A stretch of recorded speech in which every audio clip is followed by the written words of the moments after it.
오늘 그 말씀 교회 주시는 하나님의 말씀 한번 보겠습니다. 요한복음 20장 1절부터 10절까지, 요한복음 20장 1절부터 10절까지 이 말씀을 가지고 예수님의 십자가 처형에 대한 고고학적 증거는 이런 제목으로 하나님의 말씀 나누겠습니다. 요한복음 20장 1절에서 10절 말씀 제가 읽겠습니다. 안식 후 첫날 일찍이 아직 어두울 때에 막달라 마리아가 무덤에 와서 돌이 무덤에서 옮겨진 것을 보고 시몬 베드로와 예수께서 사랑하시던 그 다른 제자에게 달려가서 말하되 사람들이 주님을 무덤에서 가져다가 어디 두었는지 우리가 알지 못하겠다 하니, 베드로와 그 다른 제자가 나가서 무덤으로 갈새 둘이 같이 다름질하더니 그 다른 제자가 베드로보다 더 빨리 달려가서 먼저 무덤에 이르러 구부려 세마포 놓인 것을 보았으나 들어가지는 아니하였더니, 시몬 베드로는 따라와서 무덤에 들어가 보니 세마포가 놓였고 또 머리를 쌌던 수건은 세마포와 함께 놓이지 않고 딴 곳에 쌌던 대로 놓여 있더라. 그때야 무덤에 먼저 갔던 그 다른 제자도 들어가 보고 믿더라. 그들은 성경에 그가 죽은 자 가운데서 다시 살아나야 하리라 하신 말씀을 아직 알지 못하더라. 이에 두 제자가 자기들의 집으로 돌아가니라. 아멘. 자, 지금 부활을 테마로 한 설교 시리즈를 우리가 진행하고 있는데, 지난 주일까지는 우리가 십자가 제자도 이것을 주제로 해서 좀 우리 신자들의 삶에 실제로 또 적용할 부분들을 많이 다루었었고요. 오늘부터는 또 다시 십자가와 부활의 역사적 증거들을 중심으로 해서 살펴보면서 이제 후반에 우리가 다루게 될 부활 신앙의 확고한 근거들을 다져가는 시간들을 갖고자 합니다. 자, 오늘 우리가 함께 본 영상에는 지금 특별히 예수님의 십자가 처형에 대한 역사적, 물적, 고고학적인 증거라고도 할 수 있죠. 가운데 하나라고 할 수 있는 그 아주 유명합니다. 여러분 들어보셨죠? 이탈리아 튜린 성당이라고도 하고, 이건 튜린은 영어식이고요. 튜린을 이탈리아식으로 하면 뭘까요? 토리노예요. 토리노가 이탈리아 말로. 그래서 토리노 성당이라고도 하고 튜린 성당이라고도 합니다. 그래서 튜린 수위라고도 하고 뭐 토리노 수위 이렇게도 하는데, 어쨌든 이탈리아에 있는 튜린 지방에 있는 성당에 이제 수위가 지금 보관되어 있는데요. 이 수위에 아주 특별한 예수님의 얼굴로 추정되는 남자 얼굴의 오른쪽 눈 부위에도 있고 왼쪽에도 있다. 아까 그렇게 말했는데, 특별히 학자들은 오른쪽 눈 부위에 있는 걸 더 이렇게 자세히 본 것 같습니다. 렙돈이라는 동전 자국. 여러분 아시죠? 렙돈. 과부의 두 렙돈. 근데 실제로 이 렙돈이 이 문양이나 글자 이렇게 확대해 봤다는 거죠. 자, 보세요. 생각해봐요. 얼마나 신비합니까? 눈에 렙돈을 올려놨다 이겁니다. 근데 다른 동료를 올려놨다 했죠. 아까 그죠? 올려놨는데 그게 수위에 남아있더라 이겁니다. 그게 눈 이렇게 감은 그 상태에서 눈 감은 그 위에다가 올려놨기 때문에, 눈 감은 거 보이고 위에. 그러니까 얼마나 신비해요. 그죠? 굉장히 신비한 거 아닙니까? 그거를 확대해가지고 조사를 해봤더니 문자가 고 본디오 빌라도 시대 때, 그때 통용되던 렙돈, 문자와 이 문양, 문이 뭐 지팡이라든지 뭐 이런 여러 가지가 뭐 지팡이 형태인지 저도 찾아본 자료에 보면은 그런 문양이나 이렇게 글자가 그 당시, 예수님 당시에 렙톤이라고 있습니다. 그때 렙톤. 근데 우리나 그 개혁 성경에는 어떻게 되어 있죠? 우리는 렙돈이라고 해요. 과부의 두 렙돈. 누가복음 21장에 보면 그거 나오잖아요. 그죠? 그래서 그 동전 24가지 측면에서 정확하게 밝혀졌어요. 똑같다는 게. 당시의 렙돈이라는 게. 그때 주 29년에서 32년에 유대지방 총독이었던 본디오 빌라도가 발행했고 36년까지만 유통되고 그 외에 팔레스타인이나 다른 지역에서 다시는 발행된 일이 없는 동전이다. 그러니까 그 당시 꽤 확실합니까? 안 합니까? 이 동전이 그 당시 거라는 거 확실해요? 안 해요?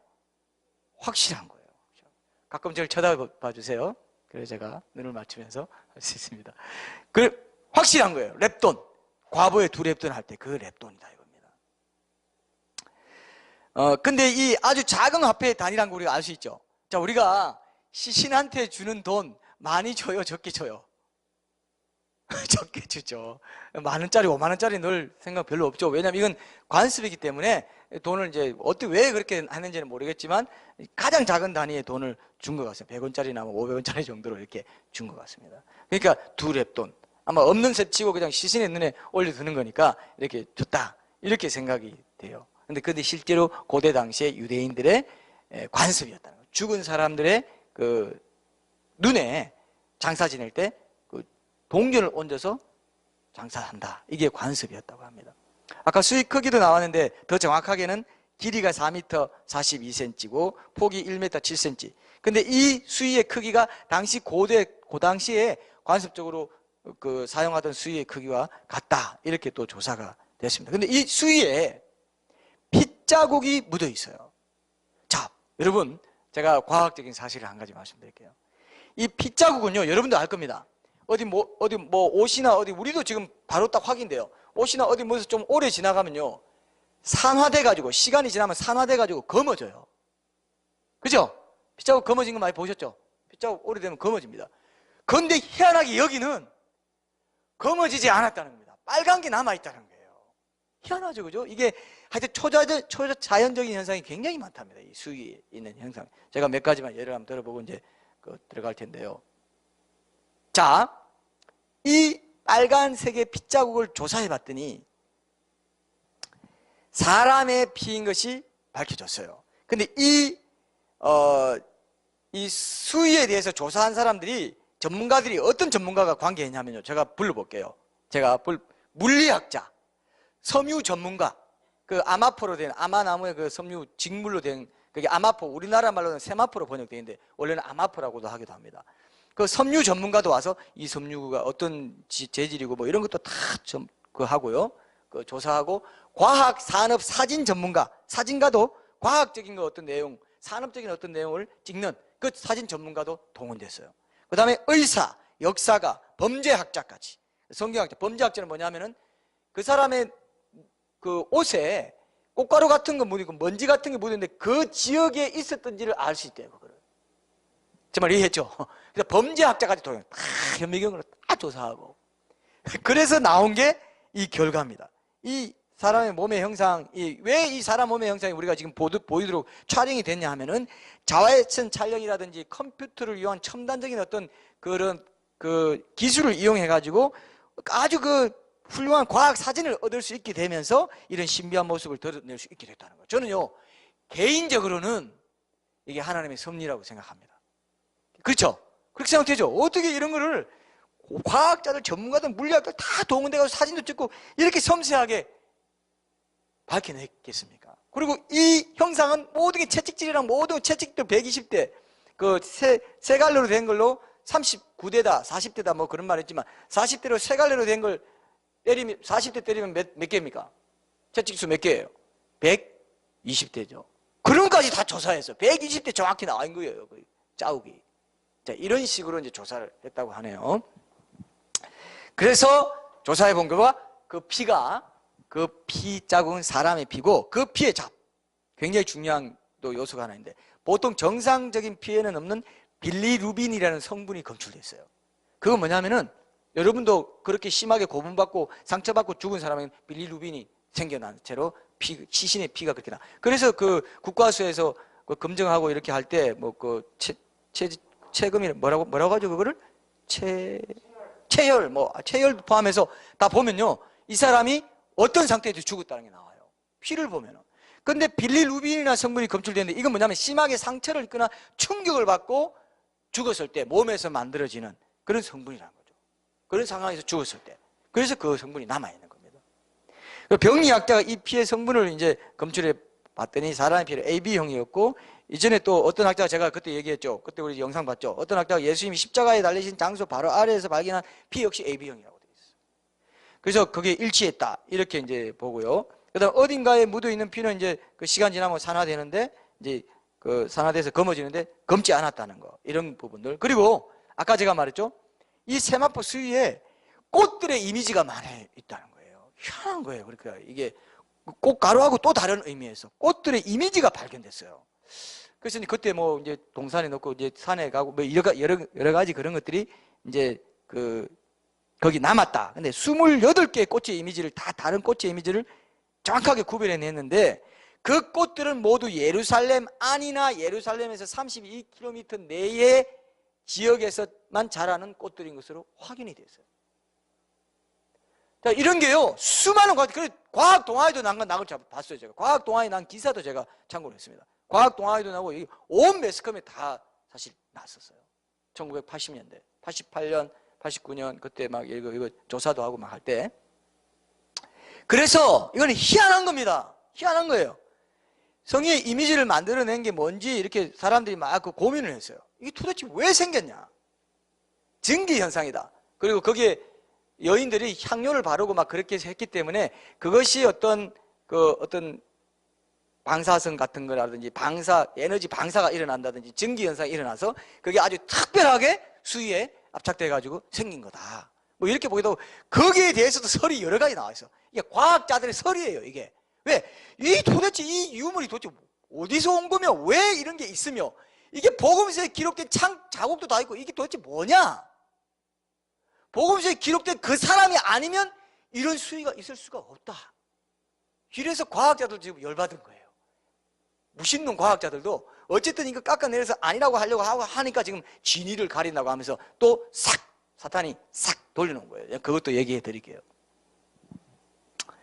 그래서 그 꽃들의 이미지를 이제 발견할 수 있었는데, 그 성의의 발자국이 있는 곳에서 먼지도, 아까 제가 범죄학자가 먼지도 본다 했잖아요. 꽃가루도 채집하고 먼지도 채집. 이 사람이 그 당시에 어디 있었는지 알려면 먼지도 채집해가지고 그 먼지を대조해 본다는 것입니다. 먼지가 발견돼. 이 먼지는 오직 예루살렘에 있는 다마스쿠스 문에만 발견되는 먼지라는 게 밝혀졌어요. 고고학자나 물리학자나 이런 사람이 다 해가지고 이걸 면밀하게 이거 하나 놓고 그냥 떼거리로 모여가지고 그건 뭐 한 번은 이 사람이 하고 한 번은 이 사람이 하고 한 번은 여러분 뭐 그런 영상이라는 거 보면요, 엄청난 과학적 연구소나 이런 데서 가져와가지고 거기 들어가가지고 온갖 최첨단 정밀 기계들 다 동원해가지고 보고 하여튼만 세밀하게 다 조사한 거예요. 희한하죠? 이런 게 어떻게 있는지. 여러분, 이게 사실이면 내 죄도 사실이고요. 내가 지옥 간다는 건 사실. 그 지옥 갈 죄를 대신 지고 예수님이 실제로 처형당했다는 모든 성경 말씀에, 왜냐하면 성경 말씀은 예수님의 십자가 죽으심과 부활의 재림에 집중되어 있기 때문에. 그거 없으면 성경 아무것도 없어요. 그죠? 성경이 내게 대하여 기록됐다 그러죠. 그거 없으면 성경 아무것도 없어요. 모든 성경이 사실이라는 게 이거 하나로도 밝혀질 수 있어요. 이 고고학적인 유물 하나로도 밝혀질 수 있습니다. 믿습니까 이거요? 충분히 우리는 믿을 수 있어요. 이 진리를 아는 기쁨이 우리 마음에 넘쳐야 돼요. 그죠? 이게 넘쳐야 돼요. 이것보다 더 좋은 게 없으니까요. 자, 근데 꽃가루 이제 분석기, 화상 분석기라고 하는 꽃가루 분석기가 있는데, 그걸로 이제 꽃가루 분석가가 이제 이런 분석을 해봤는데요. 꽃가루 분석가가 분석을 해봤는데 58종류의 꽃가루를 이제 분석하게 됐고요. 팔레스타인에만 있는 꽃가루가 13종류나 있었고, 그 다음에 현대 이스라엘에서 이 꽃가루를 내는 이 식물 종류가 이스라엘에서만 자라고 있는 식물 종류가 같은 거다. 이렇게 조사가 됐어요. 근데 나머지는 이 성의가 머물렀던 곳입니다. 역사적으로 거쳐온 장소들에 그 꽃가루들이 다 있는 거예요. 터키 남부의 에데사라는 지역에 있었고 프랑스에 있었습니다. 근데 거기서 있는 나머지 꽃가루들이 발견된 겁니다. 이래도 안 믿으실 분들은 안 믿을 겁니다. 제가 그럼 성의의 역사가 어떻게 되냐? 잠깐 봅시다. 사도 베드로가 처음에, 오늘 우리 본문에 있죠. 처음으로 베드로가, 요한은 막 빨리 여기 보면 사랑하시는 제자로 돼 있죠. 여기 2절에 보면 시몬 베드로와 예수께서 사랑하시는 그 다른 제자. 이건 누굽니까? 예수께서 사랑하시는 그 다른 제자 누구예요? 요한이 자기를 그렇게 표현한 겁니다. 갔는데 베드로가 가서 자기를 보고 안에 들어가진 않았어. 좀 요한은 조금 수줍고 그런 게 있었더니 안 들어갔는데 베드로는 뭡니까? 행동 대장 아닙니까? 거기까지 들어가서 처음으로 인류 역사상 처음으로 봤는지 아니면 여인들이 먼저 봤을 것 같긴 한데 그건 정확하지 않지만 처음으로 이제 여기 요한복음 기록되기로는 1절에 보면 안식 후 첫날 일찍이 아직 어두울 때 막달라 마리아가 무덤에 와서 돌이 무덤에 옮겨진 것을 보고 그냥 간 거예요. 안에 들어가 보지 않았다 이렇게 보입니다. 그죠? 그렇게 보이고, 다른 또 복음서에 보면 그 안에서 천사가 있는 걸 봤다. 뭐 이런 얘기도 나오고, 그런 부분은 또 제가 이제 성경의 그 일치성이나 모성할 때도 한번 다루겠습니다. 자, 그래서 시몬 베드로와 예수께서 들어가서 봤어요. 어디 두었는지 우리가 알지 못하겠다 하면서 하니까 다른 자가 막 달려가서 이제 6절에 보면은 이제 무덤에 들어가 봤다. 세마포가 놓였다. 이 세마포입니다. 6절 보세요. 시몬 베드로는 따라와서 무덤에 들어가 보니 세마포가 놓였고, 그렇게 되죠. 그죠?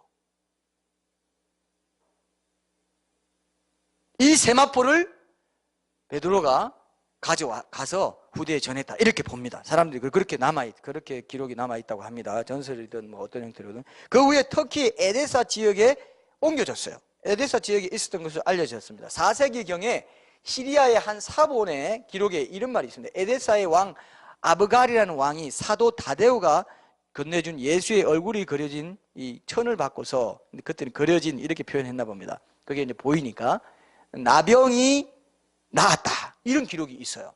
그 천을 받고. 근데 그 후에 성의가 행방을 감췄습니다. 근데 944년에, 주후 944년에 다시 동로마 비잔틴의 황제가 에데사로 군대를 보내가지고 그 콘스탄티노플로 그 수위를 가져오라 해서 그런 기록이 있고요. 그러다가 1204년, 943년에 가져와서 1204년에 4차 십자군 전쟁 때 유럽 기사들이 콘스탄티노플을 약탈할 때 그들이 그 성의를 프랑스로 가져갔어요. 아까 제가 그랬죠. 프랑스, 에데사 지역에서 프랑스 지역으로 가져갔습니다.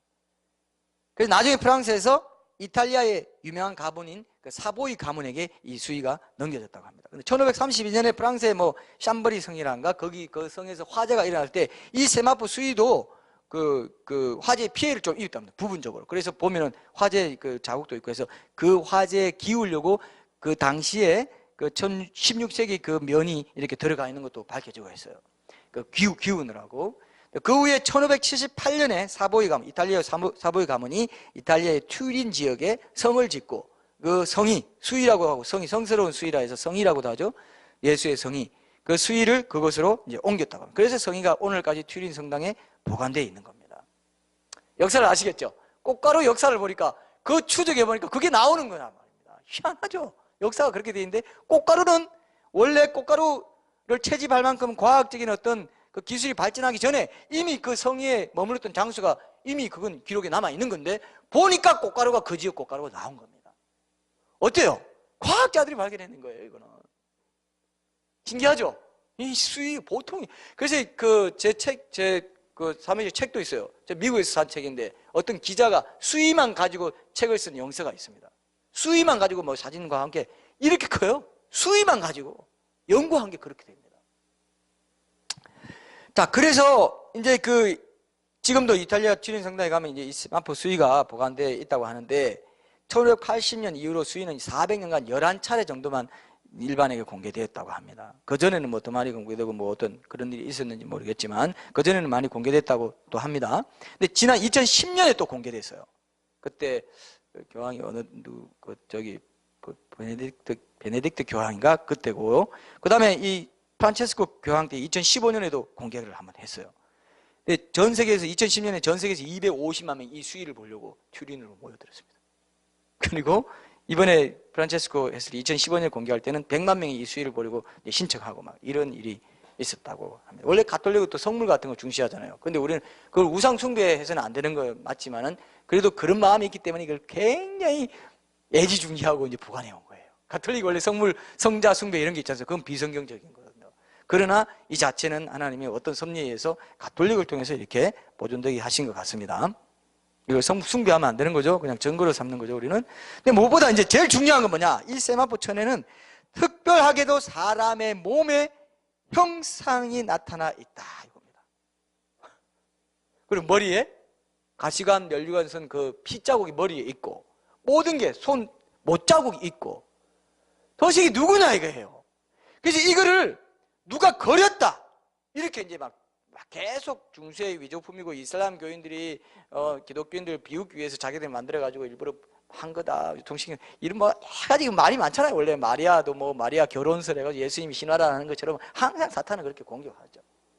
근데 누가 거렸다, 이렇게 어떻게 이런 게 나올 수 있냐? 근데 이게 어떻게 독특하냐면요, 입체적이다 이거예요. 자, 보세요. 입체적인 건 뭡니까? 우리가 보통 영화 보면은 영화 같은 거 예매할 때 옆에 뭐라고 돼 있어요? 2D라고 돼 있어요. 그죠? 그건 무슨 뜻입니까? 그건 무슨 뜻이에요? 면인데 평면 화면에 넓이와 길이에 대한 정보만 담고 있는 영화다 이겁니다. 넓이와 길이밖에 없어요. 우리가 보는 영화는 어떤 입체감이나 튀어나온 이런 거 없죠. 3D가 아니 디멘션이 이제 그게 차원, 3차원, 넓이, 규모 뭐 이런 치수 뭐 이런 뜻인데 3디멘션이에요. 원래 4D는 뭡니까 여러분? 4D 우리 놀이공원 가면 4D 영화 보면 뭡니까? 튀어나오고 막 하는 것도 보이면서 안경도 끼고 물도 막 와요. 이게 실제로 내 촉감 4D에 그 바람 뭐 이런 거 실제로 내 느낌 그것까지 이제 그 4차원이다 이렇게 이제 보는 건데 어쨌든 3D는 그건 입체적인 형상이 3D 형상으로 정보가 들어가 있다 이거예요. 그래서 어떤 화가도 그림으로는 그릴 수가 없는 형상이 거기 새겨져 있다 이겁니다. 이게 그래서 과학자들이 도대체 이거는 신비다. 이건 초자연적인 현상이라고밖에 말할 수 없다. 이렇게 얘기했어요. 누가 그걸 일부러 그려놓을 수 없다는 겁니다. 이게 이제 사람들이 이게 정말 대단한 거다. 이거 도대체 어떻게 이거를 우리가 받아들여야 되겠냐. 이게 지금 굉장히 인류 역사상에 이런 유물이 없을 정도로 신기하게 물감으로 그린 뭐 물감이나 이런 붓으로 그린 흔적 전혀 없고요. 그런 거는 다 검출이 돼요. 그런데 전혀 그게 없다는 겁니다. 화상 분석기로 다 분석해 보니까 3D 정보를 갖고 있더라 이겁니다.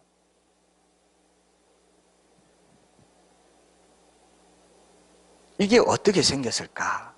아까 제가 말했죠, 그죠? 부활할 때, 부활시킬 때 어떤 전기 현상이라든지 에너지가 방사되면서 어떤 압착이 일어나면서 됐을 것이라고 지금 그렇게 그것도 여러 설이 과학 동화에 보니까 그 여러 설이 있어요. 전기 현상 뭐 이렇게 에? 하여튼 이거는 미스테리하다. 이런 게 생긴 어떤 수위도 이렇게 이런 곳이 없는데 만약 이 수위가 예수라는 어떤 역사적인 한 존재의 유대 목수 출신의 청년의 죽었다고 십자가 처형 당했다고 하는 그 청년의 수위가 아니라면 그건 더 큰 미스테리다 이거예요. 이해되시죠? 어디서 이런 게 이 시대에 랩돈, 동전도 나오고 꽃가루도 그 시대 모든 게 지금 시대적으로도 맞는데 단 하나 탄소 연대 측정을 딱 해봤더니 아까 뭐라고 했습니까? 뭐라고 나왔어요? 1260년에서 1390년 사이일 것이다. 이게 나온 거예요. 그래서 그것 때문에 1988년에 그걸 이제 조사를 했는데 그것 때문에 또 온 매스컴에 또 이제 수위 처음 발견됐을 것 그 못지않게 이거 가짜란다 이렇게 돼버린 거예요. 그러니까 굉장히 귀한 유품인 줄 알고 우리가 생각했다가 종교적으로 귀한 건 줄 알았다가 한 천조가리에 불과하네 이렇게 된 겁니다. 원래 그런 거 있죠. 동성애도 여러분 보세요. 동성애도 원래 어떤 유전인자가 있다더라. 그러면 막 매스컴에 엄청나게 그냥 뿌려집니다. 그리고 나서 그 다음에 몇 년 뒤에서 진짜 진지한 과학자들이 조사해가 그런 게 아니다. 우리 그때 잘못된 거다. 그건 가설이었다 하고 실제로 그렇게 발표한 학자까지도 동성애 유전인자 없다. 내가 잘못했다라고 해도 그건 보도돼요, 안 돼요? 보도돼요, 안 돼요? 그건 보도가 안 돼요. 그게 희한한 겁니다. 이 수위도 똑같아요. 그렇게 했는데 진짜 과학자들이 그럴 리가 없다. 이게 지금 이런 모든 현상으로 봤을 때는 이거 예수님 것이라고밖에 볼 수 없는데 도대체 어떻게 되냐 해서 또 굉장히 열심히 다시 그 정말 탄소연대 측정이 맞는지 조사를 해봤어요. 탄소연대 측정 자체가 변수가 많습니다. 정확한 연대 측정이 보기 어렵다는 건 일부 진화론자들도 인정하는 거예요. 실제로 실험해 본 적이 있어요. 3000년 전에 천을 가지고 탄소연대 측정을 해봤더니 그 사람들한테는 이 3000년 전 거라는 걸 얘기 안 하고 그냥 측정해보라고 한 거예요. 해봤더니 1100년으로 나왔어요. 그런 게 실제로 그게 이제 과학자들이 이런 예를 다 보여주는 거죠. 세 개의 천을 보내가지고 각각 연대 다르게 해서 딱 했더니 안 맞게 나온 거예요. 딴 데도 해봤더니 또 1100년으로 나온 거예요. 3000년 전 건데. 이런 식으로 탄소연대가 불완전하다는 이런 지적도 하고 있고 또 1988년에 실시된 그 탄소 14, 14C14이죠. C14이라고 하죠. 방사성 연대 측정 과정에 여러 가지 불법이 있었다. 그건 실제로 맞습니다. 회유가 있었고 돈을 줘서 뭐 어떻게 했다는 것도 있고요. 이게 가짜라고 꼭 말해야 될 진화론자들, 무신론자들 이런 그 협회나 이런 큰 재단 돈 많은 사람들이 돈을 많이 줘서 이런 것도 실제로 그런 보도가 그 사실 확인이 돼요. 그래서 이제 그런 반박을 이제 하면서 이 조건들이 탄소 14 측정하면 조건들이 지켜지지 않았다. 그리고 측정 대상도 오염이 아주 많은 부분을 고의적으로 가져가서 검사했다. 이런 것도 사실 저도 이제 그 자료나 이런 거 보니까 맞아요. 표본으로 선택해가지고 역사 속에 수위가 보관되는 과정에서 화재도 당했고 물도 뒤집어졌고 또 뭐 150배 이상 일반에게 공개되면서 이제 그 전에 대기에도 노출되고 맨손으로 천을 쥐는 일도 많았고, 근데 그런 부분을 사람 손이 제일 많은 곳으로 선택해가지고 표집을 한 거예요. 그 측정을 한 거예요. 이런 것들이 다 밝혀졌습니다. 근데 이런 건 보도가 잘 안 됩니다. 나중에 확인해 보니까 이제 C14 샘플이 채집된 부분은 16세기에 제작된 면을 섞어서 원본 아마포, 그러니까 원본 세마포와 구별되지 않도록 새로 짠 부분인 걸로도 이제 밝혀지고 막 이러니까 중세로 이렇게 막 압축돼서 나왔다. 화재 때문에 스슨한 거 이런 것들 가져가서 이렇게 하기도 하고 여러 가지가 이제 밝혀지게 된 겁니다. 그때 분명히 진품이 맞는데 과학자들이 면밀하게 현대 측정해 본 결과 아닌 걸로 나타나요. 이 진화론하고 비슷한 거예요. 진화론도 완전히 지질표 이런 거 다 캄브리아기니 뭐니 이거 다 그냥 만든 거거든요. 그게 이런 게 참 억울한 거예요. 어떻게 보면. 미국 로스알라모스라고, 제가 LA 지역에 제 고속도로를 많이 타고 다녔고 플러 지나게 왔다 갔다 하려면은 제가 거의 한 40분 넘게 제 그 차를 타고 다녔어요. 그건 프리웨이라고 합니다. 고속도로인데 돈을 안 내요. 제가 졸다가 거의 죽을 뻔도 하고 그렇게 돼요. 제가 졸아가지고 제가 한번 얘기했나요? 큰 트럭 앉으면 이렇게 예? 저기 뭡니까 바퀴만 이렇게 보이는데 거기 제가 들어갔었어요. 들어갔는데 마침 체증이 있을 때 들어가가지고 제가 살았습니다. 근데 여기 이거는 완전히 나갔어요. 뒤에 그런 식으로 막 저는 이제 천사가 지켜주셨다 하는데, 제가 그때 왔다 갔다 하면서 엑시트에서 로스알라모스라고 한 걸 내가 기억이 나요. 여기가 제가 그래서 생각이 났어요. 국립과학연구소인데 로스알라모스 국립과학 LA 지역에 있는 도시예요. 제가 그래서 굉장히 반갑더라고요. 야 이거 내가 맨날 보고 다녔던 그 도시인데 들어가 보진 않았지만, 근데 로스알라모스 국립과학연구소의 레일 로저스라는 화학 교수가 샘플에 문제가 있었다. 그 수위에 있는 비정상적인 부분을 갖고 실험했고 C14 테스트 결과는 그 수위 본체의 나이를 밝혀내지 못했다. 이런 내용을 가지고 과학 전문 잡지에 2005년 1월에 발표하기도 했습니다. 근데 바티칸에서 재조사를 공식적으로 요청하고 막 했는데 중도에 암으로 사망해가지고 그 계획이 이제 무산될 뻔했는데 이 사람의 그 의도를 잘 알고 같은 연구소 동료들이 다시 조사를 본격적으로 재실험했습니다. C14 샘플 시료를 가지고 조사를 해가지고 1988년에 행해졌던 C14 측정, 연대 측정은 신뢰도가 1% 미만이라고 공식적으로 발표를 했어요. 이해되시죠? 이게 가짜가 아니다. 모든 면에서 이 사람들은 고의적으로 어떤 이런 것들을 했다. 이렇게 됐습니다. 그리고 탄소 이제 14 측정 결과 다른 정보들이 이제 발표되기도 했는데, 이건 1995년에 5월 5일에 캘리포니아 샌안토니오 대학의 그 가르자 발데스 교수라는 사람이 또 세마포 수위의 천 조각에서 리케노테리아라는 박테리아가 발견됐다고 이제 발표하면서, 이 박테리아는 뭐냐면 사막의 바위나 모래 표면에 플라스틱 같은 코팅, 원생체 코팅을 만드는데, 이 박테리아가 이 코팅이 만들어진 상태에서 탄소 그 연대를 측정하면 검사 결과에 수백 년의 오차가 날 수 있다. 아까도 수백 년의 오차 이런 말 했죠. 그런 영향이 있다는 것도 발표됐고요. 그래서 이제 주전 1500년 것으로 알려진 이집트 미라를 이제 실험해 보니까 코팅된 미라의 그 아마포 탄소 연대가 서기 215년에서 1700년의 오차를 이제 215년으로 나와가지고 1700년 동안의 그 오차를 보인 걸로 나온 겁니다. 그래서 박테리아에 의해서 그 코팅된 그런 그 오염된 물질로 실험할 때 이 연대가 정확하게 안 나온다. 이게 또 밝혀졌어요. 그리고 더 정확한 연대도 측정한 게 있습니다. 적외선을 이용해가지고 화학적으로, 기계적으로 이런 테스트 하는 데 사용되는 이 적외선 테스트를 통해서, 또 그리고 과학수사에 흔히 사용하는 라만 분광법이라는 게 있는데, 라만 분광 더 정확한 건데, 방사선 주파수를 이제 측정하는 방법을 사용해서 하는 이 방법을 사용해 봤더니 수위에 사용된 섬유의 연대를 측정해 봤더니 예수님이 생존하셨던 시대인 BC 4년, AD 30년을 포함하는 주전 300년에서 주 400년 사이로 추정된 결과가 발표됐어요. 이해되시죠? 그래서 한쪽에서는 아니다 하지만 한쪽에서는 그러면 결국 일반 세상에는 어떻게 발표되냐면은 과학자들 간의 이 진위 여부를 놓고 논쟁이 계속되고 있습니다. 이 정도로 끝나는 거예요. 진짜라고는 생각 안 하게 만들어버려요. 그죠? 그렇게 항상 만들어 놓는다는 생각이 듭니다. 제가요, 이게 뭐와 똑같냐를 제가 이제 묵상을 해보니까 노아의 방주하고 똑같아요. 노아의 방주하고 똑같아요. 아라라산에 분명히 있고 거기서 발견되고 뭐 나사 위성으로도 찍히고 여러 가지 가본 사람도 있고 거기 가서 치수도 재고 거기서 뭐 꿀단지 뭐 이런 것도 가져오고 전혀 거기에 없는 그 지역에 없는 잣나무로 만들어졌다는 까지 다 하고 탄소도 막 했는데도요, 기독교 안에서마저도 노아 방주 거기 있다고 믿으면 문자주의자라고 합니다. 어떻게 성경에 있는 창세기에 있는 그대로 믿을 수 있냐? 그럼 국지적인 홍수고 전 세계 덮은 홍수가 어떻게 될 수 있냐? 그렇죠? 요즘 분위기가 그래요. 기독교 안에서마저도 유신진화론 뭐 이런 사람들도 그렇고, 그건 신화적인 그 당시의 고대 근동 신화에 맞게 신화적인 문학 양식을 택해가지고 그렇게 표현한 거지, 어떻게 그걸 문자적으로 사실이라고 과학적인 사실로 받아들이냐? 그게 하나님이요, 그런 사람들을 어리석다고 만들려고 그렇게 실마리를 주는 것 하나, 그렇게 봐요. 자, 보세요. 우리가 적용할 게 있습니다. 여기서 여러분 생각해 봐요. 하나님은요 항상 우리에게 다 보여주시지 않더라고요. 항상 실마리만 보여주세요. 확실한데 사탄의 공격을 통해서 아닌 것처럼 보이게 만드는 상황 속에 우리를 딱 둡니다.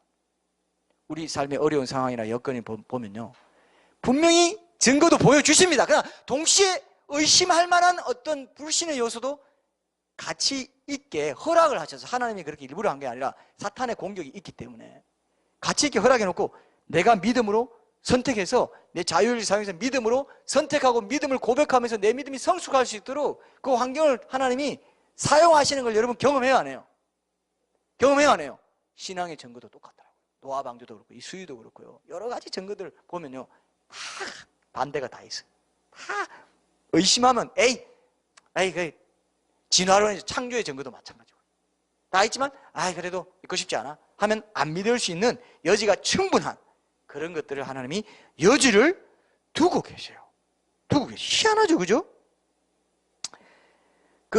이전에 윌리엄 레인 크레이그 교수님이 미국 기독교 변증가인데 이런 질문을 받고 이렇게 대답한 거를 제가 기억합니다.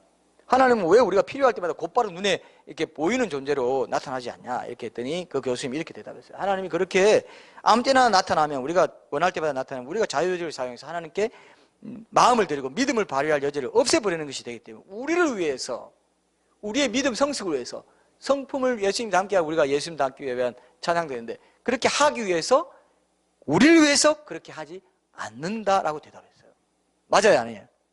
맞아요, 아닙니까? 할 때마다 하는 나타나서 이것도 그럼 내 자유가 없는 거고 나는 성숙할 그런 여지를 박탈당하는 거예요. 그건 하나님이 원하시지 않는 거예요. 이해되시죠? 왜 하나님이 안 나타납니까? 이렇게 뭔가 짠해서 뭔가 해주셔야죠. 아니더라요. 희한합니다. 하나님 믿음을 발휘하기 위해서 완전 확실한 가치는 가르쳐 주되 의심의 요소가 항상 뒤따르고 있습니다. 거기서 넘어지는 신자가 있고, 그렇지 않다. 성경의 모든 영적인 가치, 모든 영원한 천국 가치는 이 땅에서 고난받는 걸 통해서 좁은 길 간다고 성경이 돼 있어. 그러니까 이거를 내가 믿음의 불신의 요소가 있더라도 흔들리지 말고 가야 돼. 하나님이 지금도 우리에게 그걸 원하세요. 여러분 믿습니까 이거? 항상 있어요. 항상 있어요. 저는 항상 받습니다. 내 신앙생활에서도 받고요. 항상 두 길이 있어요. 하나님이 계속 이 방향성을 가지면 나중에 이게 의심이 점점 사라집니다. 나중에 이게 확실하네 하고 그렇게 갈 때 믿음이 성숙한 거예요. 믿음이 자란다는 게 그런 겁니다. 이젠 다시 뒤돌아보지 않아요. 옛날에는 하나님이 그래서 여러분 기도도요, 바로 들어주는 기도가 있죠. 그건 어릴 때 기도고요. 자꾸 안 들어줘요. 왜 안 들어주냐? 네가 문제보다 더 커지는 게 네 기도의 목적이 돼야 돼.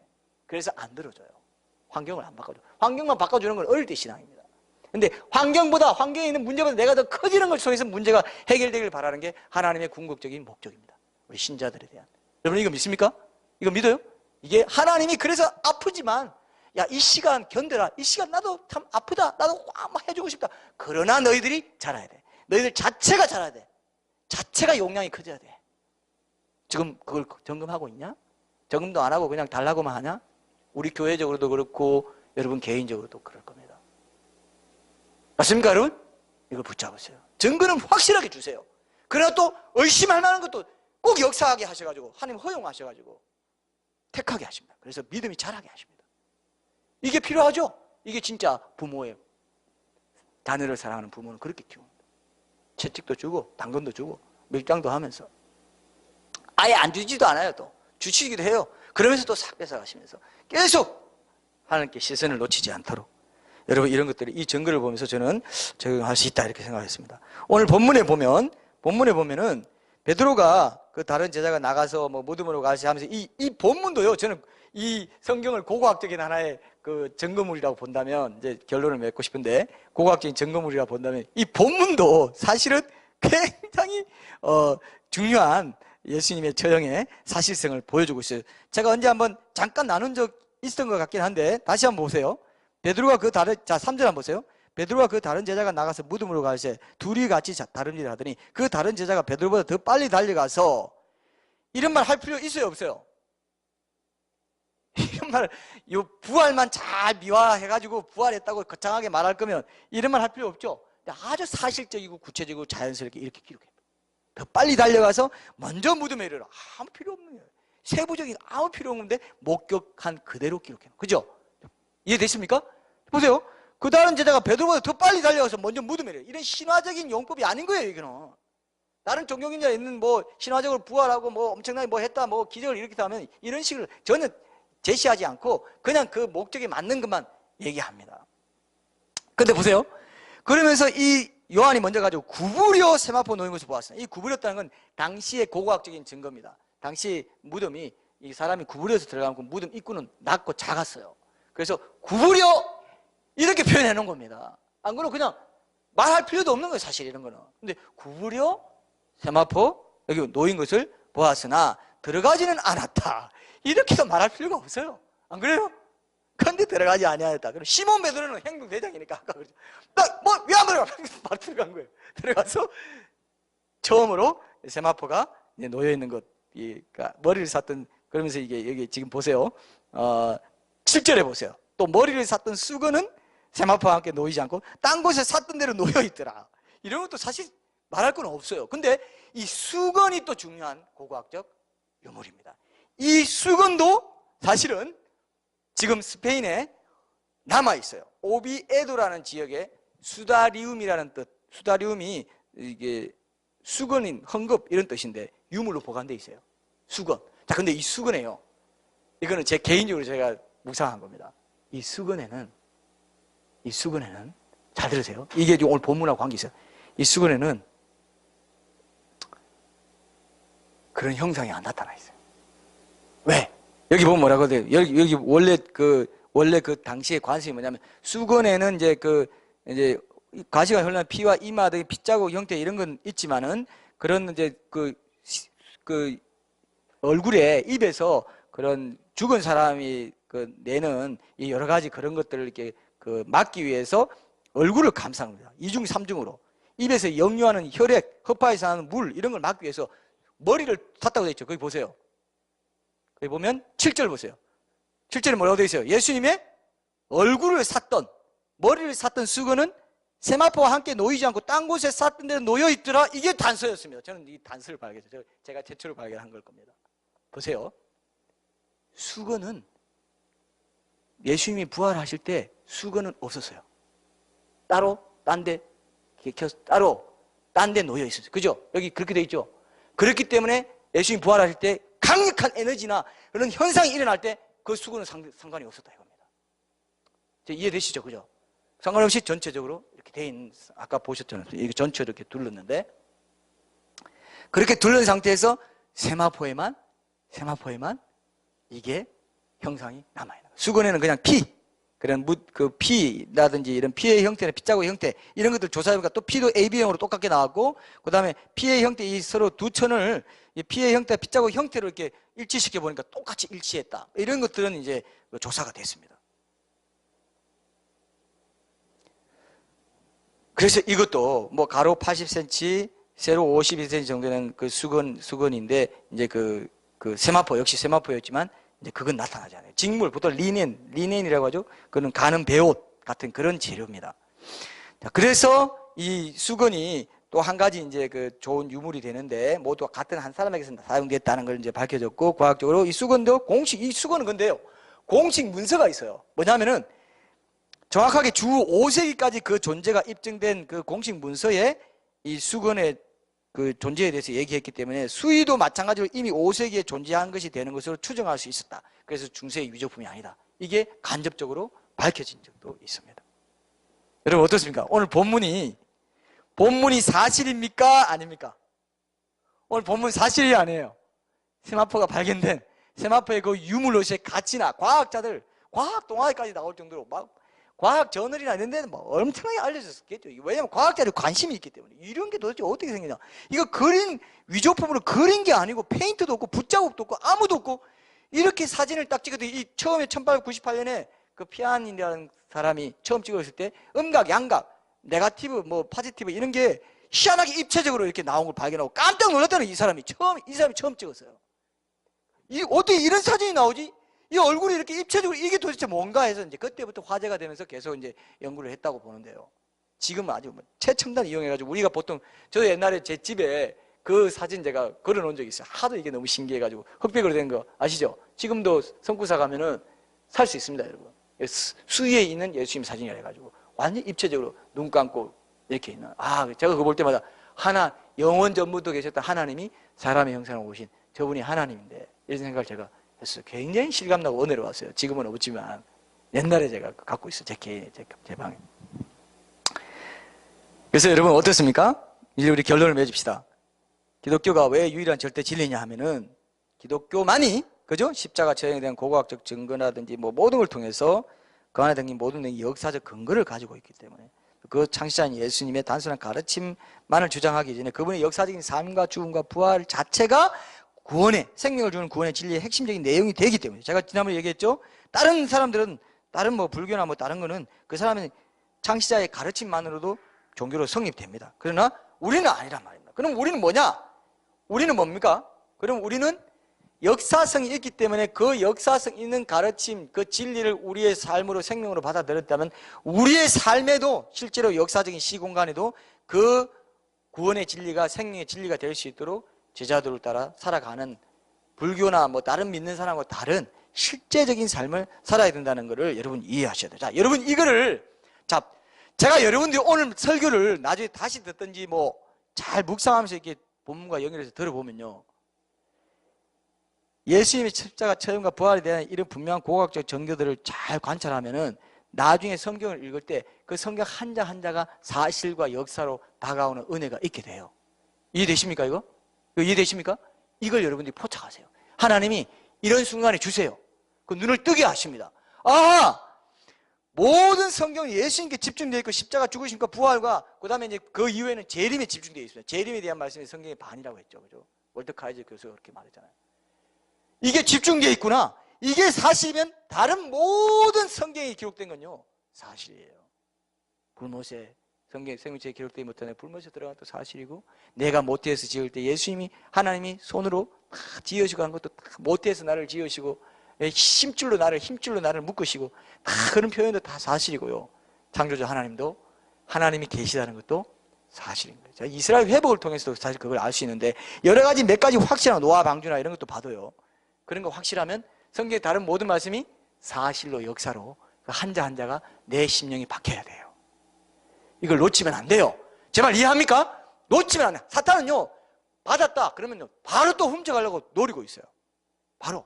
그래서 성경이 또 그냥 은혜롭지 뭐 내가 은혜 충만할 때는 은혜롭지 딴 때는 그냥 어떤 일반 서적처럼 이렇게 보면 안 됩니다. 성경은 한자 한자가 뭐라고요? 사실 그대로만을 담고 있어요. 역사만을 담고 있습니다. 그래서 그 진리를 과거에 있었던 진리다 이렇게 보면 안 됩니다. 생명의 주인으로 살아계신 그 예수님과 매일 매순간 동행하는 것으로 그 진리의 역사성과 절대적인 유일성을 우리 일상의 역사적인 시공간에 실제로 경험하고 드러내는 그런 참된 제자의 삶을 내가 살아야 되겠구나 이렇게 적용하지 않으면 안 되는 게 예수님의 이야기다 이겁니다. 이해되십니까? 이게 굉장히 중요해요 여러분. 굉장히 중요해요. 그러면 내 영혼이 살아납니다. 회복이 됩니다. 부흥이 돼요. 심령이 치유가 일어나요.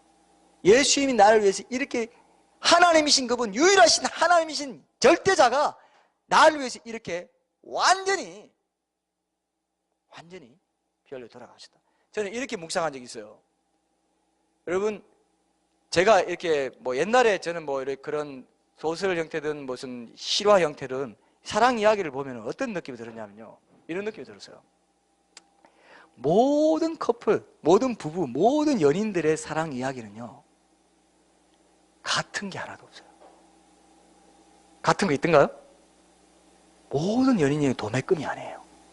하나님이 희한하게 어떤 사람의 사랑 이야기도요, 함부로 이렇게 폄하할 수가 없게 해놨어요. 제 말 이해합니까? 사랑을 해보신 분들이 이해할 겁니다. 폄하할 수 없어요. 우리만의 사랑 이야기가 있는 거예요. 그건 완전한 것이고 하나님이 허락해 주신 건데요. 왜 그러냐 하면요, 제가 이렇게 적용해 봤어요. 하나님도요, 이 우주 역사가 뭐냐면은 하나님과 나 한 사람과의 러브 스토리입니다. 하나님 1대1로만 나를 만나요. 그러니까 모든 사랑하는 사람들의 커플들의 사랑 이야기, 결혼한 이야기, 이 모든 건요, 유일하고 도매금, 절대 도매금으로 대중적으로 그렇게 취급하지 않아요. 유일합니다. 그게 천하보다 귀한 한 영혼 한 영혼을 하나님이 상대하시는 방법입니다. 제 말 이해했습니까? 그 사랑 이야기를 이루시기 위해서 십자가에 오셔가지고 내가 너를 이만큼 사랑한다, 이 양손 양팔 벌리고 나를 위해서 죽으신 그 증거가, 고각적인 증거가 오늘 수위에도 나타나죠. 오늘 말씀에도 나타나죠. 그걸 여러분 개인의 것으로 삼지 않으면 이 유물을, 인류사에 이런 게 있다구나, 거창한 유물이 있네, 가톨릭에서 이걸 굉장히 중시 여기구나, 끝나면 안 돼. 그 유물은 그 나를 위한 겁니다. 맞습니까? 나와 나 한 사람과 하나님과의 러브 스토리를 위한 물적 증거예요. 내가 너를 이만큼 사랑했다. 황균아, 내가 너를 이만큼 사랑한 증거를 봤니 오늘? 말씀에도 세마포 있지? 그 세마포가 역사 속에 이렇게 과정을 거쳐서 지금도 있단다. 그걸 보고 말씀을 확인하고, 말씀의 사실성과 역사성을 확인하고 내 사랑을 알아다오. 그거예요. 맞습니까 여러분? 이거 적용할 수 있겠죠? 적용하세요. 러브스토리의 그 어떤 물적 증거입니다. 우리 찬양하고 우리 십자가 제자들을 계속해서 힘있게 걸어나가기 위해서 하나님이 주시는 증거다 생각하시고 찬양하고 우리 결단에 기도하겠습니다.